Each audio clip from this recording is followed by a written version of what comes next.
Every night, millions of people lie in bed, tired, wired, and scrolling. TikToks, tweets, crashes, conflicts, doom. They know they should stop, but they don't. Not because they're weak, but because they're wired for danger, story, novelty, and control. And in the infinite scroll, that wiring becomes a trap. This isn't just distraction, it's a hijack of your time, your mind, and slowly, your humanity. Tonight, we explore how it happened. Welcome to Corelum. The term doomscrolling first entered the cultural bloodstream around 2020, but the behavior started long before then. Doomscrolling is the compulsive habit of consuming endless amounts of negative news or distressing content online, often late at night, often against our better judgment. It's when you scroll through wars you can't stop, catastrophes you can't fix, and arguments you can't win, hoping for resolution or maybe just one more post. But behind this habit lies a deeper story, because what we call doomscrolling is really just the modern version of something very ancient, something evolution gave us to survive. Humans are wired to seek information, especially information about threats. In the wild, our ancestors survived by scanning their environment for danger, a predator, a storm, a rival tribe. Those who paid attention lived, those who didn't. So, evolution rewarded the curious, the vigilant, the anxious. Fast forward to now, the threats are no longer lions in the tall grass. They're headlines on your phone, but your brain doesn't know the difference. To it, doomscrolling feels like safety, like preparation, like control.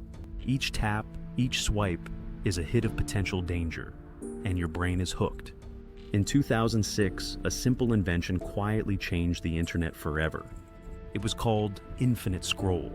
Before that, you had to click to see more posts. There was a natural stopping point, a moment to reflect, to breathe, to stop. But infinite scroll removed the friction. Now, the next story was always waiting, automatically, instantly. And your brain, it loved it. It turned the phone into a slot machine. Swipe down, jackpot, or not. Swipe again, again. The inventor of infinite scroll later said, "I feel guilt. I designed it for convenience, but it's created monsters." Because paired with another invention, the algorithm, this system became something much darker. Algorithms run on one currency: engagement. And what drives the most engagement? Not joy, not hope, not truth, but anger, fear, outrage, tragedy. The algorithm doesn't care what you feel, only that you feel. And negative emotions are stickier than positive ones. So it learns, it studies your pause, it watches what makes you twitch, click, replay. And soon, your feed is filled with fires, with floods, with horrors. Not because the world is worse, but because the internet knows what keeps you scrolling.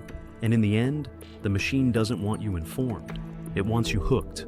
Our brains were never meant to process the grief of an entire planet in one sitting. Yet every day, that's exactly what we do. Doomscrolling floods your brain with cortisol, the body's primary stress hormone. It's supposed to protect you in moments of danger. But when it stays elevated for hours, days, weeks, it begins to break things: memory, mood, sleep, even your immune system. Studies show that chronic doomscrolling correlates with higher rates of anxiety, depression, and even physical symptoms like headaches, stomach issues, and fatigue. But it's not just the stress, it's the numbness that follows. The more horror you see, the more your brain adapts. It learns to filter, to flatten, to dissociate. That's how you can scroll past 200 dead in one post and a cat video in the next. Not because you don't care, but because caring hurts and you're overloaded. Here's the real danger. Doomscrolling doesn't just affect individuals. It fragments reality itself. Because everyone's doom is different. Your algorithm learns your fears, your biases, your outrage triggers, and it curates a version of the world that confirms them, over and over again. Soon, two people can live on the same street and see completely different realities. In one feed, the world is ending, the sky is falling, everything is fake. In another, everything's fine, stay asleep, smile more. It's not just polarization, it's weaponized perception. And when a society can't agree on what's real, it becomes impossible to fix what's broken. Let's be clear, doomscrolling isn't a bug, it's a business model.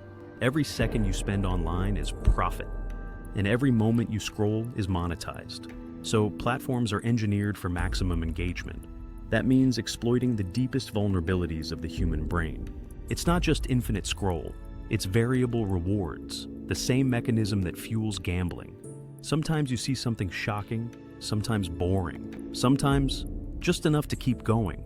It's social validation, likes, comments, shares, each one a tiny hit of dopamine, pulling you back in. It's notification loops, fear of missing out, and algorithms that punish you if you look away. The goal is simple: capture your attention, hold it, sell it, even if it costs your peace, your clarity, your ability to focus on anything but the feed. So what do? How do you fight a system designed to addict you? Start small. Awareness is resistance. The moment you notice yourself doom scrolling, pause, name it, interrupt it. Use tools, set screen limits, turn off autoplay, mute notifications, curate your feed, remove apps that hurt more than help. Most importantly, go analog, touch grass, talk to people, look up. Because while you can't stop the flood of information, you can choose how much you let in. Doom scrolling thrives on your silence. Break that silence.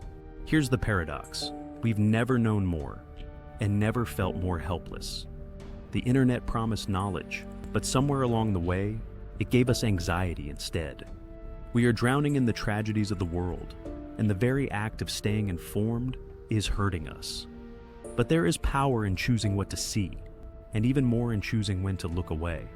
So the next time you feel the urge to scroll deeper into the darkness, pause, breathe, remember. The world isn't ending. It's just that your phone is telling you it is.